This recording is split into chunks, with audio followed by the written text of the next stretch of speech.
జగిత్యాల జిల్లా కదలాపూర్ మండలంలో ఆందోళనకు దిగారు రైతులు.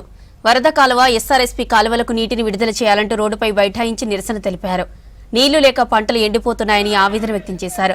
సరిపడా వర్షాలు లేక నీటి కొరత ఏర్పడి తీవ్ర ఇబ్బందులు పడుతున్నామన్నారు. ప్రభుత్వం స్పందించి నీళ్లు విడుదల చేయాలన్నారు. పంట వార్పు చేసేందుకు రైతులు సన్నాహాలు చేయగా పోలీసులు జోక్యం చేసుకుని నిలిపివేయించారు. రైతుల ధర్నాతో గంట పాటు ట్రాఫిక్ జామ్ అయింది.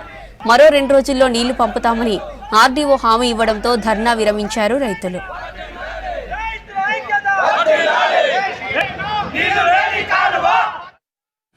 వరద కాలువలో 360 రోజులు నీళ్లు ఉంచడానికి కొరకే వరద కాలువ నింపారు గత ప్రభుత్వాలు. కానీ ఇప్పుడు ఎందుకు రింపుతలేరు, మా పొలాలు ఎందుకు ఎండిపోతున్నాయని చెప్పి ఈ ఆలోచనతోటి రైతులందరం ఏకమై ఇక్కడ ధర్నా చేయడం జరిగింది. లక్షల కోట్లు కాళేశ్వరం కట్టిరు అని అంటే లక్షల కోట్లు ఎవరి సొత్తు కాదు, మా ప్రజలే అవి. మా ప్రజల డబ్బు తెలంగాణలో ఉన్నటువంటి ప్రజలందరూ కూడా ఈనాడు ఆ ప్రజలు కట్టడానికి సిద్ధంగా ఉన్నాం. గవర్నమెంట్ కట్టకపోతే మేము కూడా నిలబడి కట్టిపించి నీళ్ళు ఇప్పిస్తామని చెప్పి కూడా ఈ సందర్భంగా తెలియజేస్తూ ఉన్నాం. ఎందుకనంటే మీతో చేత కాకపోతే వదులుకోండి, మేము ప్రజలమే ముందుండి ఆ ప్రాజెక్టు నడిపిస్తాం.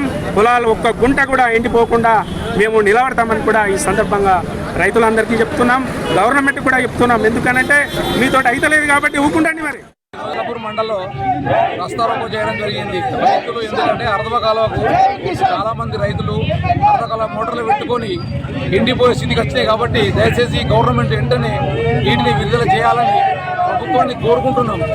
ఎందుకంటే మాకు బాధ ఏంటంటే ఈ వరద కాలంలో నీళ్లు ఉంటేనే ఈ యొక్క రైతులందరూ బాగుపడతారు, లేకపోతే రైతులు చాలా నష్టపోతారు. మరి నాటి కాలం లెక్క మన తెలంగాణ రాకంటే ముందు బోర్లు ఏసీ ఎలా అయితే రైతులు చనిపోయినరో మళ్ళీ అదే రకంగా రైతులు చనిపోయే పరిస్థితికి వస్తుంది. కాబట్టి గవర్నమెంట్ దయచేసి ఈ అర్ధకాలం మీద దృష్టి పెట్టి ఖచ్చితంగా వెంటనే నీటిని